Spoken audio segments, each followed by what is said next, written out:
Hey y'all, Coach Inthefight. Hey guys, Stacy here. Hey y'all. And in today's class, we're going to be talking about spiritual warfare. Okay. Particularly about some of these ailments that are going around, like cold season and flu seasons, and even stuff like heart trouble. We find out that these are written about in ancient scriptural texts, including the ways to deal with them. And that's what we're going to be talking about in today's video. We're going to step down through the Testament of Solomon, looking at all 36 of them really briefly. I'll spend time if I have firsthand knowledge, but we plan to just go through these so that people can, first of all, understand when they are under a spiritual attack or when a loved one is, and how to deal with it. And in this video, you'll be able to take screenshots of the Hebrew text when it says that we are supposed to write a certain thing. And we'll also try to give the pronunciation of the words for the ones that have to be said out loud.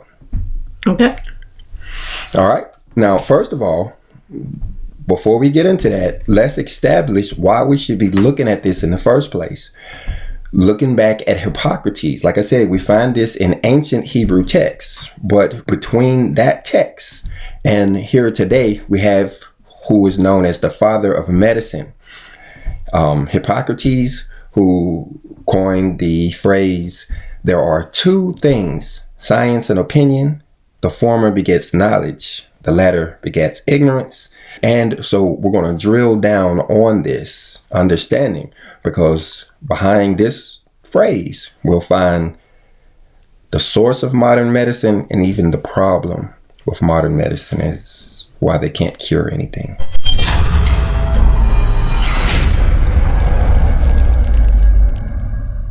All right, so Stacy, tell us a little bit about Hippocrates.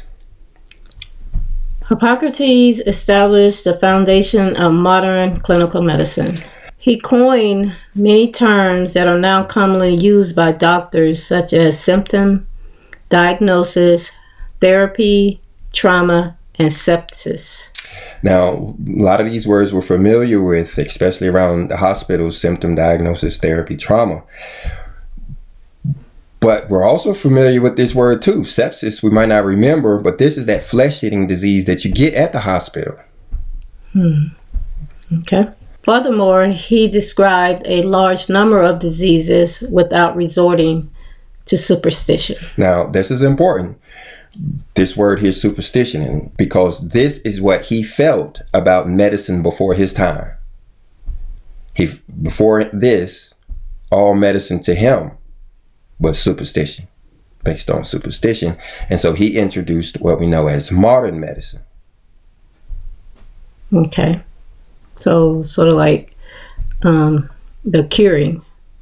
Was it necessarily medicine, or was it curing them? The way that you went about curing the person was thought as being superstitious?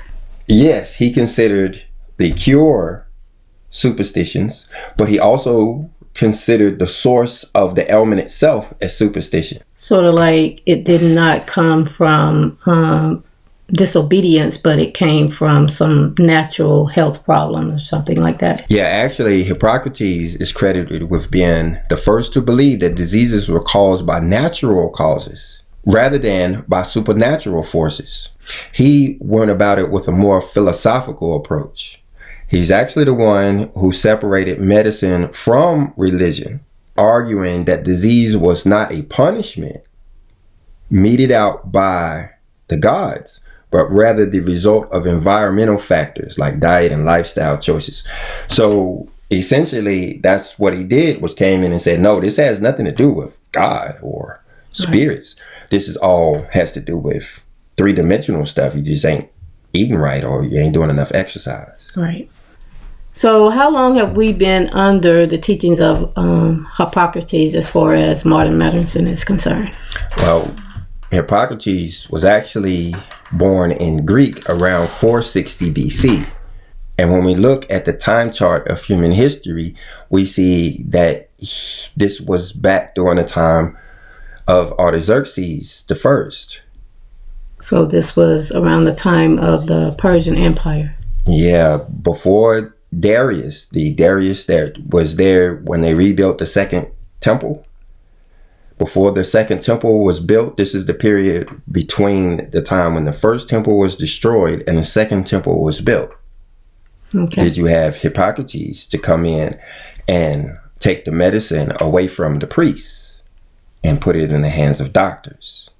Now, I wanted to show this timeline because that's significant, because you remember back here you have Nebuchadnezzar destroying the temple and taking all of the people into Babylon, at least the important people, so to speak, into Babylon to re-educate them.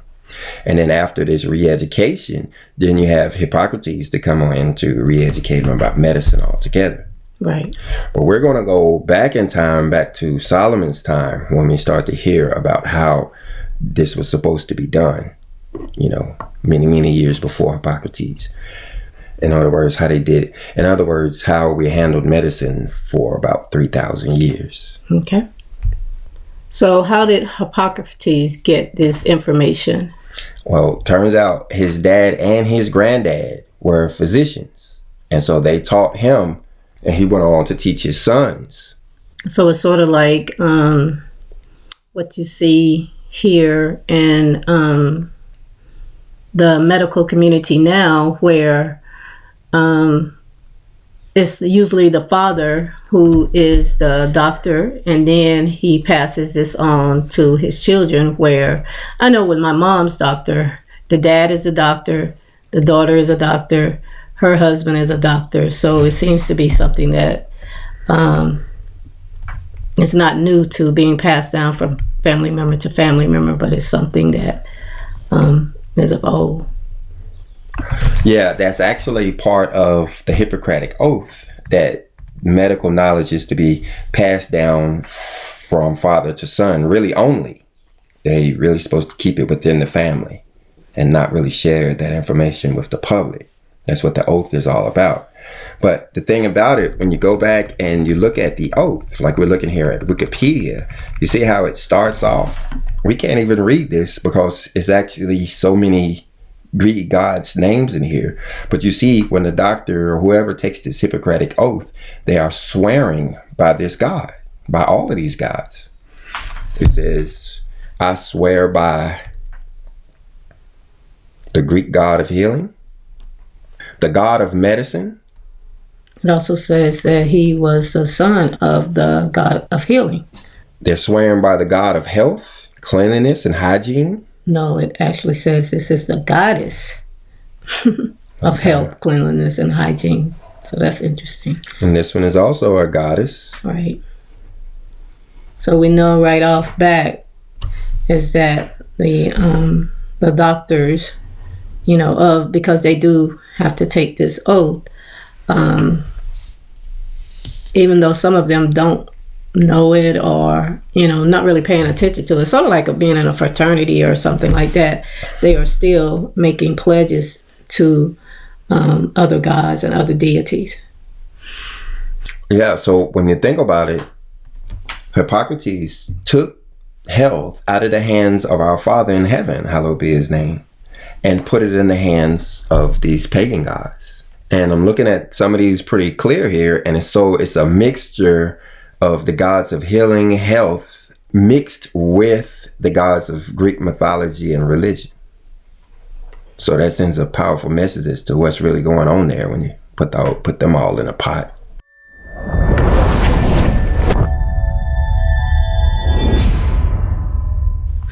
Like I said, in this video, we're going to look at many of these ailments and how it is that we were supposed to deal with them from the book called The Testament of Solomon. Now, I'll give links to this book down in the description where you can read about these particular spirits starting here at about verse 76. But for the sake of time, we're going to go ahead and push on through because like we said, we got 36 of these to deal with. And so we're going to try to deal with them pretty quickly. So the first of these ailments that these priests would have had to deal with would have been this particular spirit that causes the heads of men to be idle and to pillage their brows, which sounds a lot like when a person's countenance changes. You know what I mean by that? Yeah, when a person's countenance changes. Yeah, we read about that in the Bible, like with King Saul and a bunch of other people. When their countenance changed, everything about them changed. Right. It was because they took on a particular spirit. Yes. And to get rid of that spirit, we have to call on the archangel Michael, asking him to imprison these spirits. And this could possibly work in English, but below here we see what it will look like in Hebrew. Right. And then so we can actually sound it out in Hebrew. Yes. You want to give a shot at it? No. No, I'll let you. You are definitely know how to pronounce them way better than I do. Well, you have right here, Mayaka'ala. Right. Then, so that's what English people will call Michael. Then you have this word, Asara, which is the word for imprison. And then you have Ruach, or Ruach, which is spirit. So you have Mayakala, Asara, Ruach. So when this particular spirit hears those words, he's supposed to leave. But anyway, let's go on. That's the first one. The next one is dealing with migraines and headaches. Yes. And so we've all dealt with headaches, but what we have to understand is that there is a spirit behind these headaches. Yes. To the point where he can cause migraines, which is a headache that most of us haven't experienced. But that's the way all of these are. He's going, when we see the spirits, some of them would actually lead to death. Mm-hmm. Well, that ain't always the case. A lot of times it'll just make you sick for a while, seems like to give you time to actually fix the underlying problem. Yeah, well, if you go back, there's a chapter in the Third Testament. I can't recall exactly the number that it is, but it talks about sickness. And it tells us that that once it is revealed to us, the sickness, that we should go back and try to figure out exactly what disobedience that we did, because it also tells us that sickness is a result of disobedience. Right. And but you also should find out why this spirit came upon you, so that you don't continue to do this action. And this actually helps too in the letters. Like you see this one here that causes migraines or headaches is frustrated by the Archangel Gabriel, or Gabara Ya'ala. Mm-hmm. And so in order to get rid of a headache, you can get rid of this particular spirit, Barsaphael, by saying Gabara Ya'ala Asara Barasa Afa'ala. That's a verbal saying that will thwart that particular spirit. Matter of fact, I had a little something going on in my head, it went away. But anyway, when you look at the letters themselves, you can actually find out what the problem is. Because the name will tell exactly what's going on with it. Well, the name will tell the attribute of who it is. In reverse order. Right. In forward order, he is the problem. But then when you reverse the order of his name, you can actually figure out the solution, or how he's causing this problem. Like you say, you can get to the source. And so by looking at this spirit's name backwards, we see a lesson about our Father, or about the Mighty One, which a lot of these are going to end in this lesson. But it has something to do with the mouth, or speaking, and our Father here. And then a support. So you're seeing here that this has something to do with our speaking, our Father's support, the head of the family, and a house. So you can put that all together and say that the reason why you're having headaches is because you need a lesson speaking about the Mighty One in support of the head of the house. And by spending time looking at these words, the meanings of the different letters and stuff like that, now I can actually look at these names and get an idea of what's going on. Like, for instance, this next one here, who causes harm to the eyes and grievously injures the eyes. Mm-hmm. It says that all he has to do is hear these words, Uriel imprison Artasael, which in proper Hebrew would sound like Awara Ya'ala Asara Arawatawasa'ala, gets rid of that particular spirit. Dealing with the eyes. So when we're dealing with these eyes, of course, we go back to this ancient method of getting rid of these ailments. But then when we do what you say, start trying to look and finding what the solution is, we can look in here and see, again, there's a lesson about the mighty one. But this one is saying that there's a support hook to goodness. You have Samek, Wa, Tab, support hooked to goodness, which is also hooked to the head L. Somehow this is not understood, or we're dealing with this. The Father as the head, hooked to goodness, hooked to support, and a lesson about our Father. So you have a lesson about the support of our Father, hooked to the goodness, hooked to our Father actually being the head.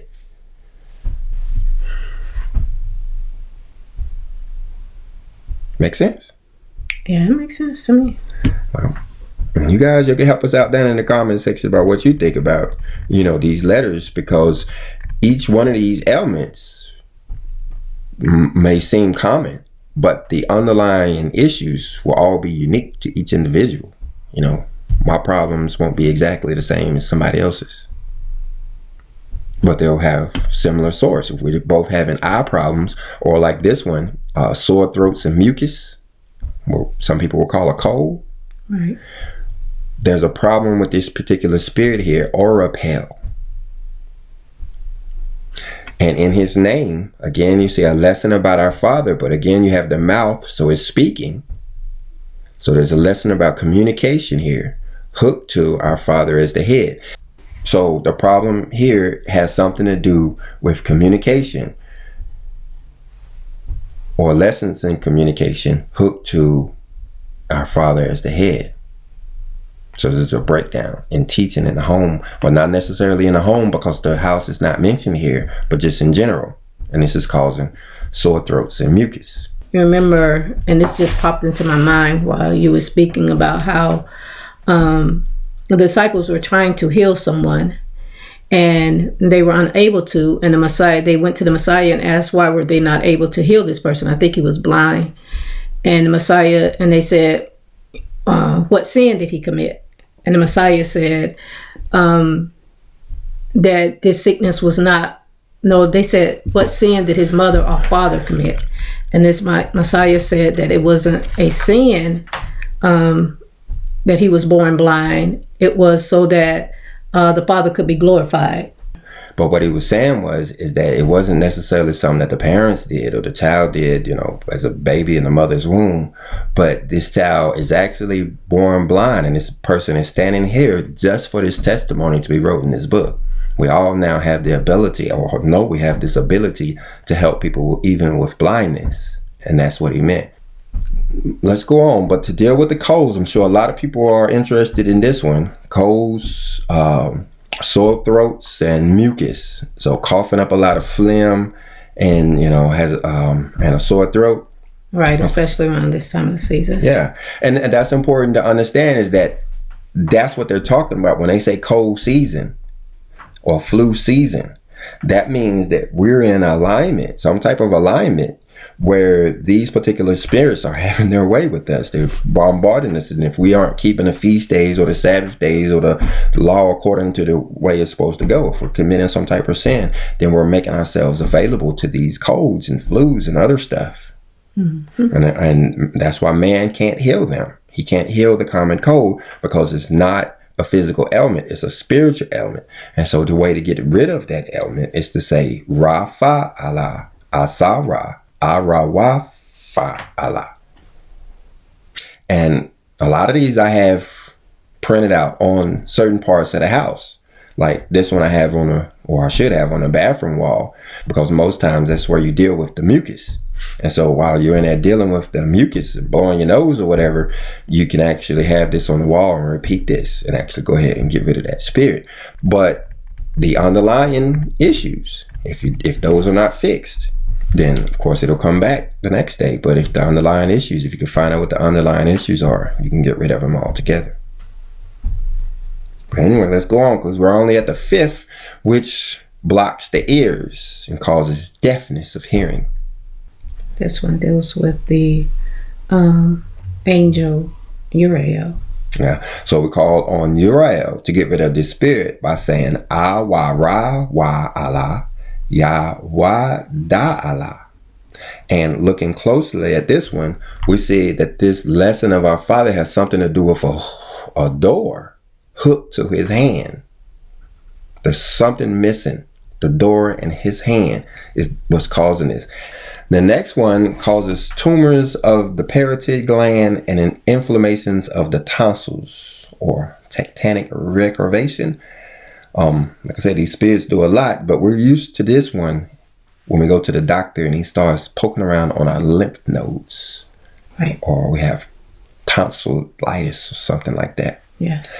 And so man, in order to fix your tonsillitis, he just cuts them all, cuts out your tonsils. Mm-hmm. He can't actually get rid of the spirit because, we've said that was superstition. But really all that child needs, instead of surgery, is somebody to say the words Tabaraya Allah Asara Tafanada Wa Naya Allah. And I actually said that in 2 words. It looked like a space there, but it's not. So try it one more time. You want to try it? Go ahead. It just sounds on each letter. That's why you have to know your letters. Right. Many of these I haven't said, but I'm going to try to attempt them for the first time. Sabaraya Allah Asara Safanada Wa Naya Allah.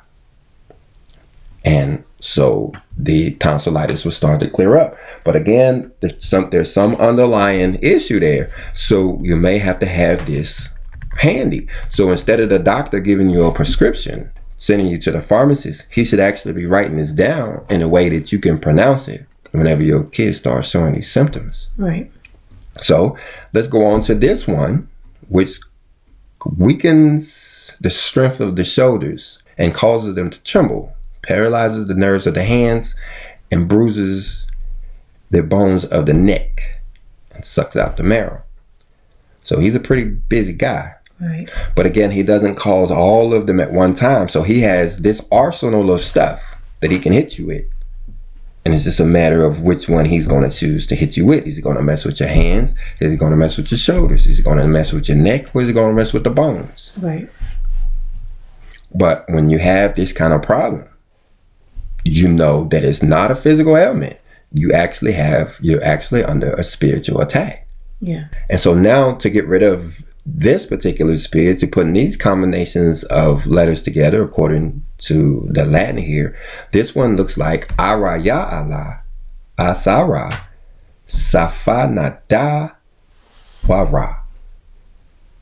Now notice this one doesn't have a L at the end. So it's not really a lesson that's missing here. The person is not missing a lesson. Calling on Yara Ya Allah, he can Asara this particular spirit and get them off of you. Start to feel better. And again, you start to look for what the problem is. And it has something to do with the door, a seed representing propagation or life, a mouth, which usually talks about speaking, and support. So I plan on people taking screenshots of these and actually working on them on their own, even getting down in the comment section and, helping out. I don't understand all of these. Mainly my contribution here is translating these over into words that we can understand, instead of not necessarily the modern Hebrew, but we can actually see what these are saying. When we look at this particular element that distorts the hearts and the minds of men, his name is Bala Bala, which we understand to mean confusion.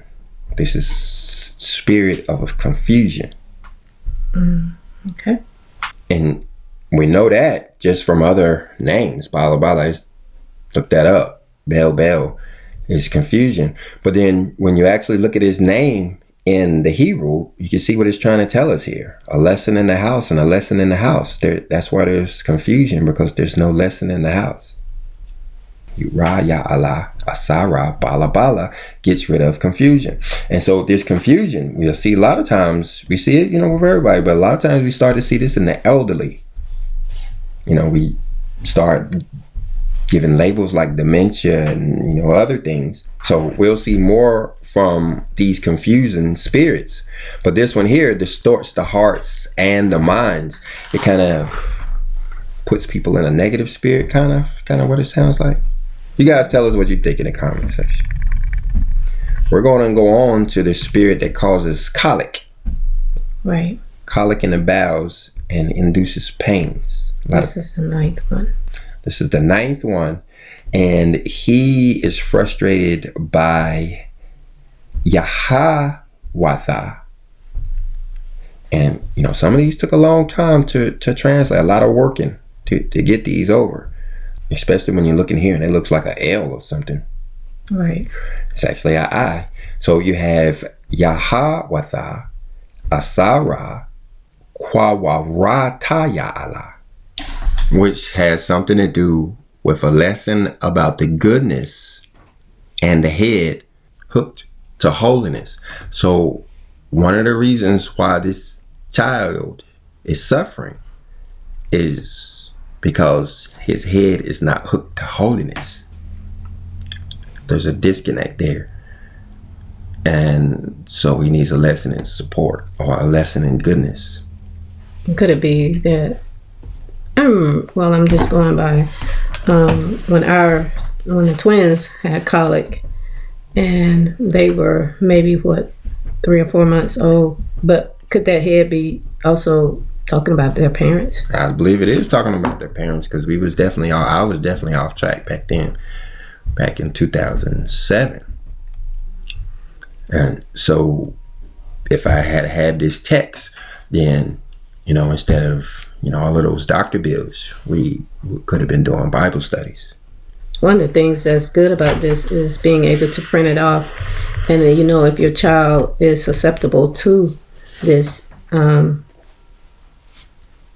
you can have it to repeat these sayings over them daily, weekly, or just make it a part of, your lifestyle, to be able to repeat these things over your children, especially when we are coming into this season where these spirits are bringing such colds and tonsillitis, as well as mucus and things of that nature. Mm-hmm.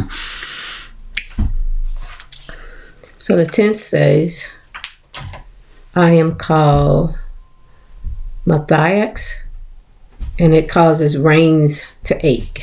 What is reins? It's like your kidneys. Right. I've seen people that have kidney pains that don't go away. This is what's causing it. You go down and they, tell you got some type of infection or whatever, give you antibiotics in your home. But what you're really only doing is feeling better until this particular spirit decides to let up off of you. But like you said, if you're dealing with this spirit, then you can have this information handy. Right. You're in your bed there and you can just look over at the wall, read it off, as it says, Adawa na ya Allah Asara Matatha ya Wacha. One of the things that's coming to my mind once again is when the Messiah went and healed people, and I'm quite sure that he, just from what we're learning, that he probably used some of these here words. This one here has something to do with separation connected to our Father's hand and the covenant, as well as goodness and water. And so this water has something to do with baptism. And so there's some type of disconnect or separation in here. So the person is separate. You have the covenant in there. You have goodness in there. You have Yod in there, which is a very important letter, the 10th letter. And you have Mem in there, which, like I say, usually points to water. But we see here that the connection is broken. That's what, when you read it backwards, you see that there's a problem with the connection. Reason why your kidneys are aching. The next one creates strife and wrongs in men's homes and sends on them hard temper. This particular spirit doesn't necessarily have to hear anything. This one, we're going to have to write it down. It says on 7 laurel leaves or bay leaves. The ones we've heard so far have just been verbal. We didn't necessarily have to have anything written down. We could have verbalized it. But this one, it says that we have to write these words down on bay leaves and actually sprinkle them around the house. So I think it says on the inside house, on the outside of the house, to get rid of this spirit that causes strife. And so you can see the letters that have to be written there.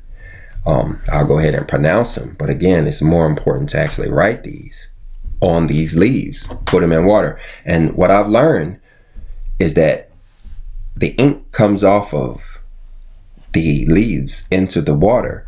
And so it is actually the ink that you're splashing on the wall. So you think that this ink was created with the fire letters. And so there's something going on with that water because it's actually mixed with these particular letters here, which looks like Yaha, Yahawah, Banaya, Titzba'a Wata, Bashama, Yahawaha. And when you look closely at this guy's name, the letters, it kind of looks like cantankerous. Like this is a cantankerous spirit. But by saying this mem in his name, in reverse, we see that correction is going to have to do something also with baptism or spiritual baths and such. And that's what you tend to learn after you go through the process of getting rid of the spirit. Like you said, you deal with the symptoms first and then you start looking for the cause. Now, the next one causes partisanship in man and delight in causing them to stumble. So this kind of makes a person kind of hard-hearted, or they say strong and sometimes blind adherence to a particular party, faction, cause, or person. That's fanaticism. But also causes them to stumble too. And this one you have to write on paper the names Ya'ai Kwaba, Ya'ai Lawa, Yawa Lata, Taba'a Wata, Yatha Watha, Baha. And this particular piece of paper would have to be folded up and worn around the neck or against the ear.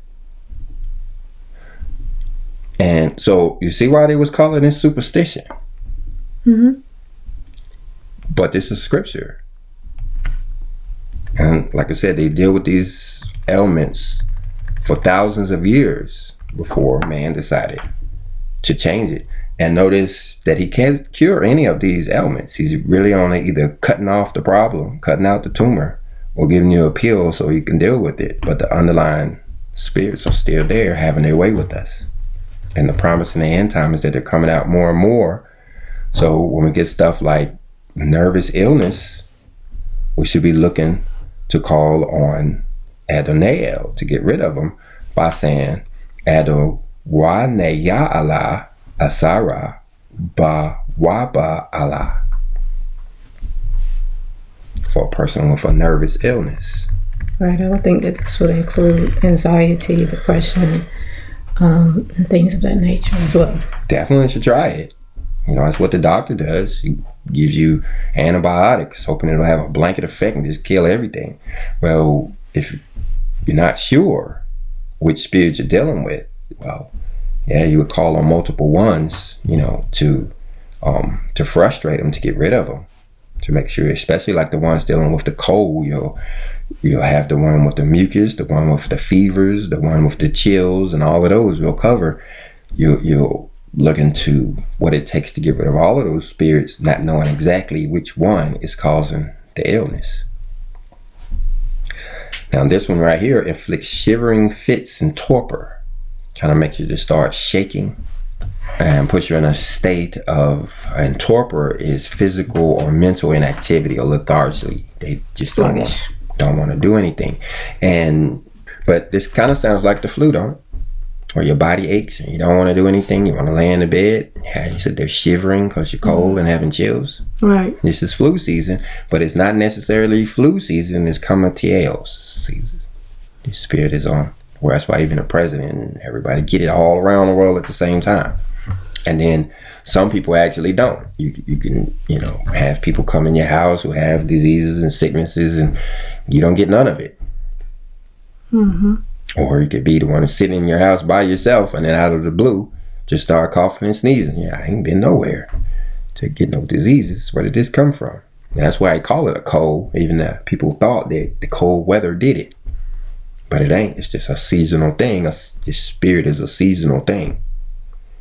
And so to get rid of it, you have Zawara Wa'ala Asara Wawa Ma'a Ta Allah. Once you say that, then you start giving it a flu. And so you can see why it's so important for the medical industry to stick with the Hippocratic Oath. Because if we were to start finding this out, how much medicine, how much money would they lose? Because people would actually stop buying flu medicine. Now, this one here has goodness in there. So there's a problem with goodness, reading it in reverse. A problem with the mighty one in water in there too. So you may need to get baptized or take a spiritual bath. But then there's a connection to holiness in there as well. And so that's probably why flu season comes about in this time, is because you have all of these pagan holidays. Halloween, Thanksgiving, and Christmas, causing the spirit to run rampant on us. Take power on us, and then pumping up the medical industry, who are actually promoting the god of war. Now over here, you see it written here. Of course, they're trying to promote the Hippocratic Oath, or at least not cast shame on it. They're just saying that he's the god of music and dance and truth and prophecy and all of that. But we actually see the same character mentioned in the book of Revelation as the destroyer. So if you think about it, while we go down to the doctors, we're actually promoting the Greek god of destruction. Anyway, the next one causes cold and frost and pain in the stomach. Right. So you have pains in your stomach, but then you also have like a fever thing going on. I think they call that stomach flu, don't they? Yeah, that's the stomach flu. Huh? Yeah. That's the stomach flu. And so in order to get rid of this stomach flu, you have to say somebody has to say the words, Ya'acha Allah Thatha Chamama Kaya Shalamaha Yafaha Ma'achada Al-Shara Abawatha. And so what that's saying is, Ya'ach, be not warm. Don't let him get heated up. Don't, keep him chilled out. Don't let him get going too good. For Solomon is fairer than 11 fathers. I don't know why it works, but again, that's why Hippocrates called it superstition. Got rid of it. And now, we just deal with the stomach flu every so often. Right. The next one inflicts upon men fevers, incurable and harmful, which somebody's going to think about COVID. Incurable fever, like it just doesn't go away. But it can be other things too, because a lot of these ailments aren't really contagious like so-called COVID was. It's really just fevers that you have, and you really can't do anything about it. Like I said, some of these I have firsthand knowledge with, and you try to treat it with all kinds of ways, that you normally treat fever, but yet it still persists for weeks, and nobody else around you seems to get sick at all from it, and you just got this incurable fever. And what's going on is you have this particular spirit that's messing with you for some reason. You have to look in the like you say, you have to examine yourself, examine the words, and to find out what the problem is. But one thing you can do to give them up off of you real quick is to get some coriander and smear it on the lips of the patient while saying this particular saying here. It says, the fever which is from dirt, I exorcise thee by the throne of the Most High God. Retreat from dirt and retreat from the creature fashioned by God. And at once I retreat. May take a little bit of practice, but what it translates to is Hacha Wama Shaha Wa'a Maha Adamaha Anaya Magawasha Awataka Ala Yadiya Kaya Sa'a Ha Ala Ha'ail Laya Wana Nasa Waga Mahaada Maha Wa Nashawaga Mahaya Tzawara Shanawa Tzara Aila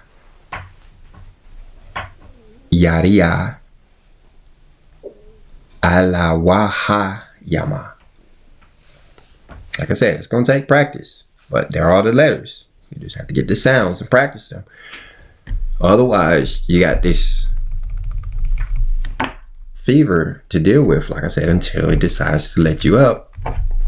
And it's probably caused by all of this paganism that's going on. We never know why there is such thing as a flu season or all of these ailments going on during this time. Right. The next one sits on the stomachs of men and causes convulsions in the bath and in the road, and wherever he be found or find a man, he throws him down. So this sounds like seizures, something. So you notice that, the person who suffers from seizures, when he goes down to the doctor, all he gets is medication that kind of slows him down a little bit, making it to where the spirit can't do his thing so much. So it's not curing the ailment. Again, it's just giving you a way to deal with it. Okay. I don't really know a lot about seizures. As far as, is that what they do? They give you medicine to slow you down? Well, that's with everything. You don't see them being cured. I actually dated a girl with seizures, with epilepsy one time, and a family member had epilepsy around about the same time, back when I was in high school, and there was no solution for it. They was just on medication, and they would sometimes have a seizure while they were on the medication, but when they got off of the medication, it was a real problem, and they just didn't like the way it felt. That's why my girlfriend, wouldn't take the medication. When we dated, she didn't want the medication because she didn't want to feel like that. Right. And so what it's doing is they're just bombarding your body to try to tamp down the spirit. Like, for instance, the spirit of mucus, the spirit that causes mucus. Well, they're just going to give you a pill that shuts your body down. As far as the mucus is concerned, now your body can't produce mucus. And that's why you've heard that if you treat it in one area, it just go to another area. Well, yeah, that's what's going on. You're under a spiritual attack. So this one, it says that you have to say these names 3 times over and over in the ear of the person who's suffering from these convulsions. So people in the medical industry, especially EMPs or police officers that have to deal with this kind of thing, should have this, even on a card that they pull out while the person is sitting there having a seizure. Sitting there helpless, can't do anything for them. Somebody holler, stick a stick in their mouth so they don't swallow their tongue. Is about all you can do. You actually can say Yawada Raya Zaya Kiba Wa Naa Denai Wa ayah. And you have to say it 3 times. So you want to practice this. You know, if you have a person in the family with epilepsy or anything up here, sits on the stomach of men, causes convulsions in the back of the road, it may fit something that you got going on other than epilepsy. But again, by saying this, you can actually get rid of them, but you have to do it 3 times and you have to say it in their ear. The next one, the 18th, separates wife from husband and brings about a grudge between them. Mm-hmm. So if you're having a problem with separation in your family, or there's a grudge between the two of you, what it says here is that you have to write this and have it on the antechamber or the bedroom chamber of your room. And on this legend, it actually to include the names of our forefathers, where it says the sires of Solomon, on the wall with this statement commanding them to retire in the name of our father. Then these grudges and separation will stop.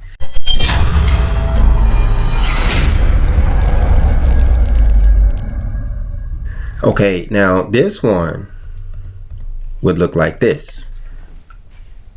Okay. That is all of Solomon's sires, from Adam to Solomon. That's Adama. And turns out his name is not Solomon, but Shalama.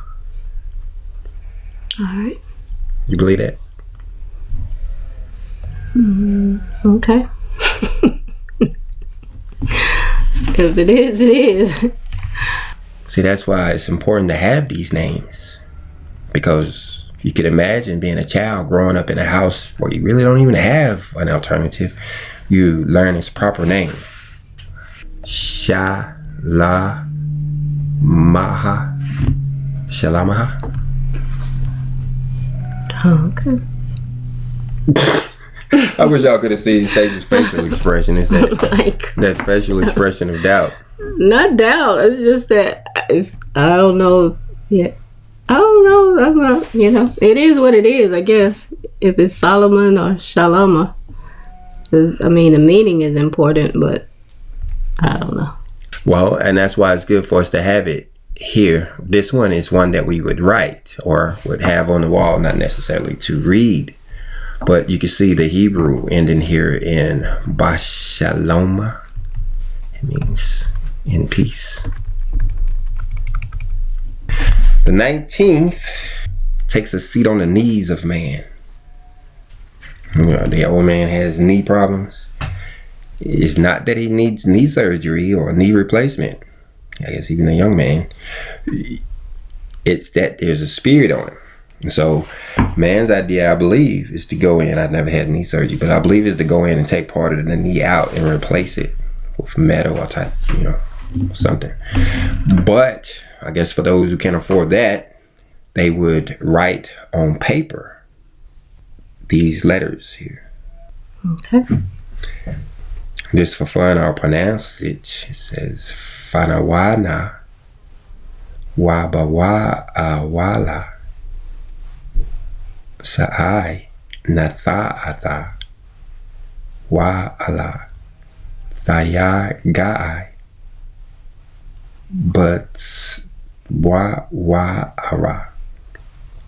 The next one is incurable fever. Now, so this is I believe the second one we saw about fever. Mm-hmm. And just for fun, I went to look up what coriander does. And turns out it has a lot of antioxidants and vitamins to boost your immune system. And you could imagine back in the day, they would cook with this and everything during this season anyway. Right. The next one causes coughing and hard breathing in children. Hard breathing in children. Mm-hmm. What does that sound like? Possibly asthma.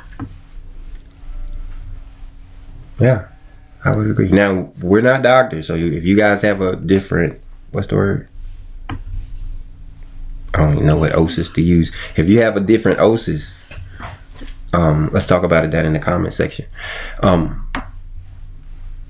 But this one, we would also have to write on paper. And it says, fasten it around his neck. So you would have this on paper. So you would have this as an amulet or something. And you got to remember that paper back in the day was like parchment paper, which was made of lamb skin and stuff like that. But anyway, this one written down would be Rawach Rida Wafa Atha Alata.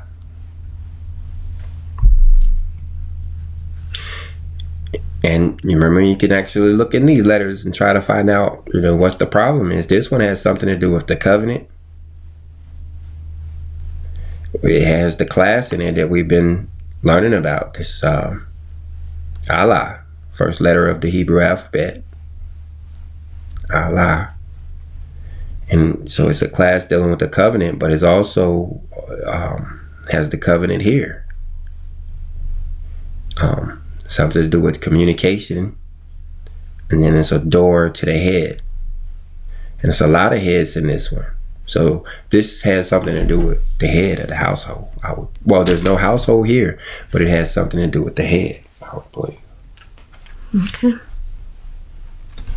The next one causes heart pain. Mm-hmm. And so this one was a little bit tough because in some testaments you don't find this one listed at all. So you have to kind of dig it up. Mm-hmm. And you can imagine that how many people are dealing with heart pain. Right. But this one, you write it, and for what I understand, it's an amulet that you would wear.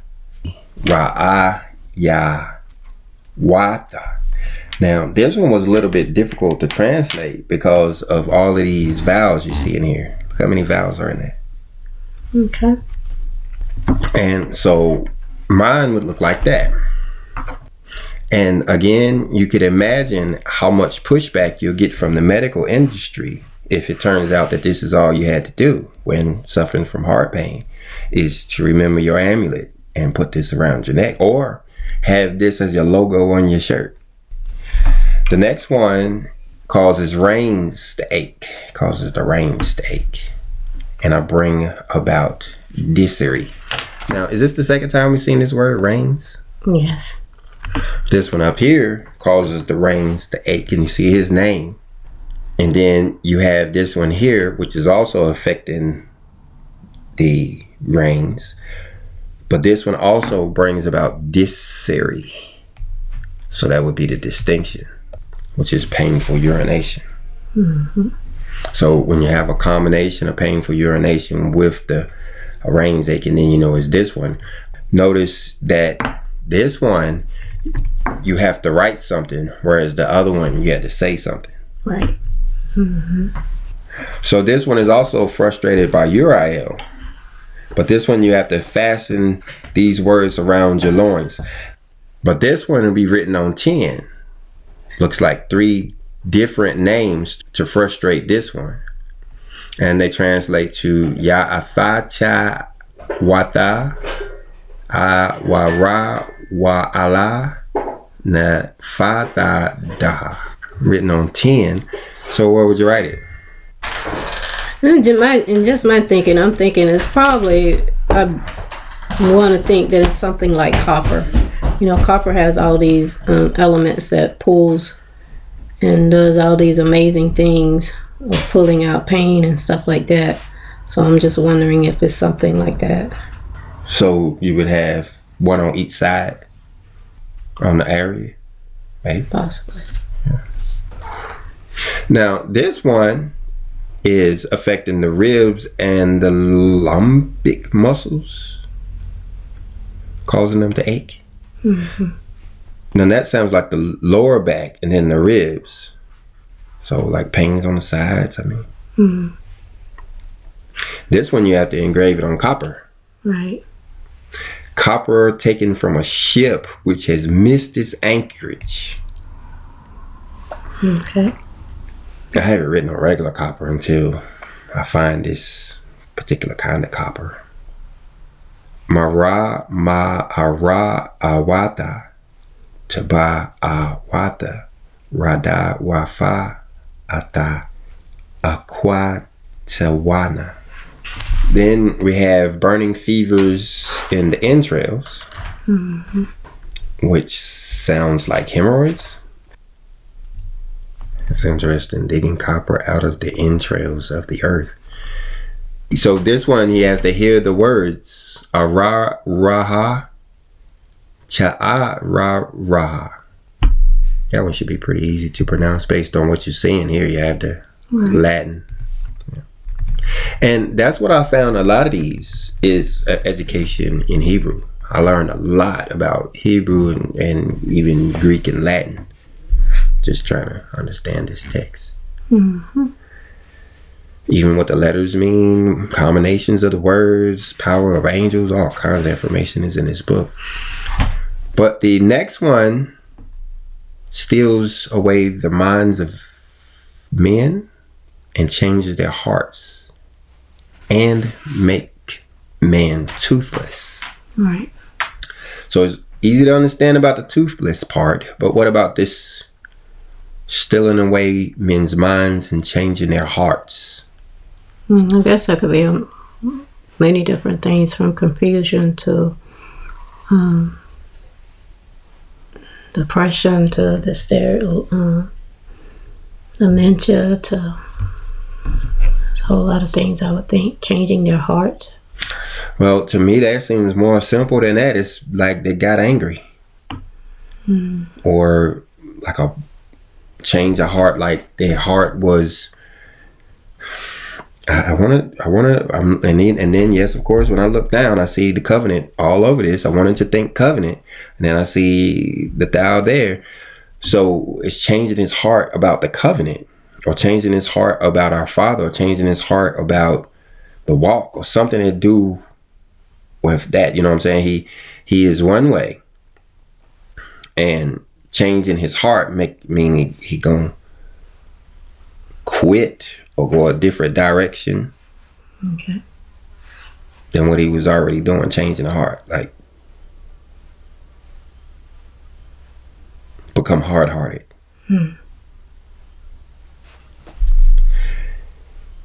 And this one is to be written on paper and worn around them. And like we were saying earlier, the leather is equivalent to parchment paper. I mean, all paper was leather back then. And so this could be a belt. This is why I wear this around my belt.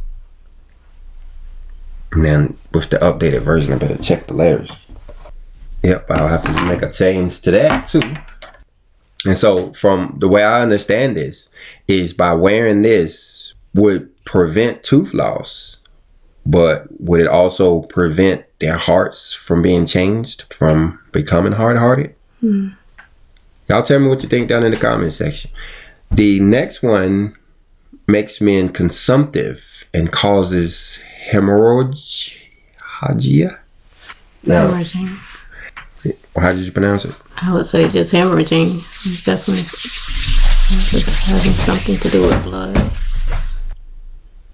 So is it the ability to, or the inability to control bleeding? Reminds me of the lady with the issue of blood for 12 years. So yeah, wasting disease like we hear about in the Old Testament. Okay. You're going to give this patient some wine to drink and say these words. Anaya ma ga rasha awatha ka ala yadiya ya dina ha'achada aishara la aistazawara anaya dawarasha fatha, and it'll stop this bleeding. So, but you can put a correlation with the Messiah in that passage about the woman with the blood when you think about Passover. Mm-hmm. The next one causes sleeplessness on man. Right. And to frustrate him, one must write Kwa kafanadaya sa mawa sa. But it's not important to say it as it is to write it. Right. So what do you think? Do you wear this at night? Do you wear this all day? Doesn't really say. Right. To me, it sounds like a headband of some sort, though. Mm-hmm. The next one engenders uterine mania and pains in the bladder. Now, this one is connected to hysteria. And I believe this is actually where the word exorcist comes from. Because in order to get rid of this, you say, Anaya Maga Rasha Anawafaka Anasa Tara Atazawara Ailai Yadiya Mara Awa. Thing about this one, if you ever look it up on the internet, they pick on it and make it difficult for anybody who really wanted help with this. And you can understand why, because the only real solution to the problem is to go back to the scripture that tells you how to deal with it. But you see what it says here, that you have to use laurel seeds, right, bay seeds, and those are a little bit difficult to get. They're not difficult to get. They're expensive to get unless you order them from overseas. It takes a long time to get them. The next one is interesting. It talks about after you've swallowed a bone, like a fish bone. This one took a little bit of work because it's metaphoric, whereas the other ones are temporal. This one is more metaphoric. Do you see what I mean? You swallow the bone, you choke it on a bone. He's saying to take another bone from the fish that you're eating, cough, and it wants this particular spirit to leave you, this bone. That's why the bone got caught in your throat. It wasn't that you was clumsy. There was a spirit involved. And this is how you get him off of you, is by taking another bone from the fish. But like I said, this is metaphoric because this is talking about anything that harms you. You think about when you're eating fish, you're actually eating a clean animal, one of the best things you could eat. Thinking about the fact that the Messiah roasted it and gave it to the disciples himself. So your intention is good going in, but all of a sudden your good intentions is met with a bad thing. All of a sudden, pop. The good experience turns into one of the most horrible experiences if you really get choked on a bone, get a bone stuck in your throat, or a child does. But anyway, let's go. The next one causes lingering disease. Well, maybe it's talking about a disease that doesn't go away, as far as being a specific disease. Chronic disease. Right. So this could be anything. Cancer. Right. Says if you throw salt rubbed in the hand into oil and smear it on the patient, saying Safrafayama Karayabayama Alzawara Laya, then he'll treat. Then you have one that causes paralysis in the muscles and contuses them. Mm-hmm. I think I saw a person like this in a wheelchair not too long ago, where their body was contused. They seemed like they had all of their wits about them, but they couldn't straighten their arms out. Right. Mm-hmm. Or I guess the opposite would be paralysis. Right. Sometimes people who have strokes are unable to move their limbs, back to the spot where they originally was. So This is one you could use for that. Yeah, you could even go to the hospital or somewhere where you know where they are and say, Edawana Wata Alzawara. Basically asking for help. And this is the second time we saw this name. Was the great Adonai up there for nervous illness. And we saw him with the reins aching. Right.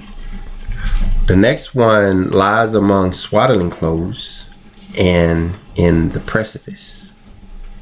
We talked about this one being SIDS at one time. Did a lot of research on this one. Mm-hmm. Sudden infant death, where they don't really know why the kids are dying. Right. Well, what this is telling us is to take this word, which looks like in Latin, licurgos, and reverse the letters, taking away a letter at a time. And what you find out is that it's a code that says liquor goes to me too,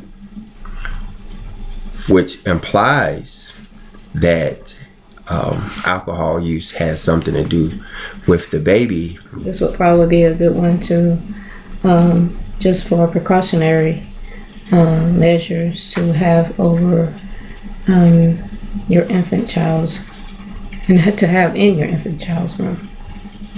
That's a good point, but it's also good to try to understand it because there's actually sugar involved too. When you take away the lambda, it starts looking like sugar, implying that sugar may have something to do with the kids dying too, like they're getting too much sugar. That's why it's important to understand the letters. Like for instance, this one here, El Tau, the first and last letters of the Alabayata. This one is used to frustrate this particular spirit that causes grudges and fighting. So when you have grudges or when you have people that are fighting, it says that if you write this down, it will frustrate this particular spirit. In other words, you could stop the fighting or end the grudge. Right. Notice that it's Aladawa or Aleph Tav for people who speak modern Hebrew instead of Alpha and Omega. Right. If you rely on these Greek letters or the English letters, Alpha and Omega, you can imagine it doesn't have any of the power that you're going to get when you actually write the Hebrew letters. May have the opposite power. But anyway, the next one causes the evil eye on every man. Mm-hmm. And I had to look this one up. The evil eye, we hear about it in the Bible, is basically boils down to when you don't want the other person to have anything. You have an evil eye, it comes across as stinginess, it comes across as just looking down on a person. They call it the evil eye because you can actually see the way the person looks. They look like they have an evil look on their face when they're giving you that eye. This one is kind of metaphoric too. You would write this down. The eye much suffering. You draw that. Translates to Al-Yana Sawabai Lata Harabaha. What it's translating to is basically just a reverse of the curse, so to speak. I just said it sort of rhyme. But what it translates to is doing good for the person. But anyway, I guess the understanding is not as important as the letters. And this is what mine looks like. Better check my letters. Might have to do the whole thing again. The next one also deals with grudges, but it says, I have a grudge against the body. I lay waste houses and I cause flesh to decay and all else that is similar. So he's just destroying stuff. Mm-hmm. The body, the house, right, and everything like it. But he says, if a man were to write this on the front door of his house, Malatawa Aradawa Anaha Ata, then he will flee. Right. And of course, it has to be written in Hebrew. But that's all we know about spiritual warfare. Right. All of this will be made available, and guys, you definitely can comment as to understanding that you got out of it. Yeah, help us out. And like Stacey said, we'll try to get it over at this store, coachinthefight.shop. It'll be a free PDF along with the other free stuff on the store. And with that, we're going to say shalom. Shalom.